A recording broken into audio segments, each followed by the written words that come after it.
Здравейте! В днешното видео искам да отбърна един призив към вас и то е: погрижете се за своята психика. Погрижете се за своя ум, погрижете се за своя мозък.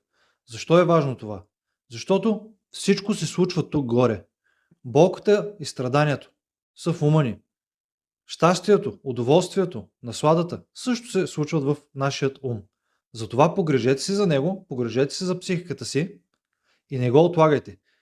Как да стане това? Четете книги, прилагайте техниките от тях, говорете с някой, потърсете квалифицирана помощ на човек като мен или просто поговорете с приятел, изгледайте подкаст.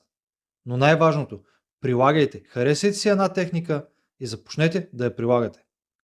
Едни от най-силните техники са дихателните. Може спокойно да видите една техника, която ви резонира, започнете да я прилагате още днес.